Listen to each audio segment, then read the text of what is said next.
এটা হচ্ছে ইউরোপের বরফের শহর। যখন স্নো পড়ে তখন রাস্তাগুলো সৌন্দর্য খুবই বৃদ্ধি হয়ে যায়। দেখেন রাস্তার আশেপাশে শুধু বরফ, সবগুলো স্নো। কালকে রাত থেকে অনেক স্নো হয়েছিল, এগুলোকে পরিষ্কার করা হয়েছে, যার কারণে এখন আপাতত স্নোগুলো কিছুটা কম, বাট ঠান্ডা অনেক, এখনও প্রায় -6 ডিগ্রি সেলসিয়াস চলতেছে। তো স্নোগুলো আসলে কীভাবে পড়ে?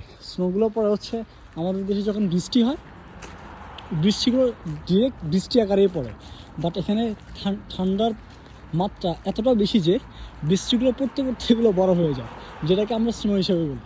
সো এটা হচ্ছে স্নো। ইউরোপের রাস্তাঘাট অনেক সুন্দর।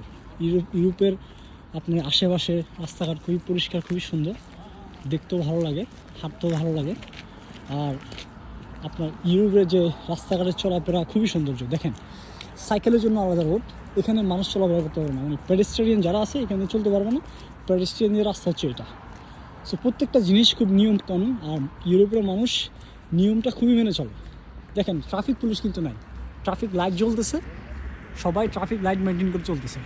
সো এটা হচ্ছে ইউরোপের সৌন্দর্য। ঠান্ডার মধ্যে আসছি, -6 ডিগ্রি সেলসিয়াস। সো কালকের জন্য কিছু গ্রোসারি বাজার করতে হবে, এই জন্য বাইর হলাম। সো রাস্তাঘাট, আকাশ খুব সৌন্দর্য, খুবই সৌন্দর্য, সবগুলো দেখতে অমায়িক, খুব সুন্দর লাগে।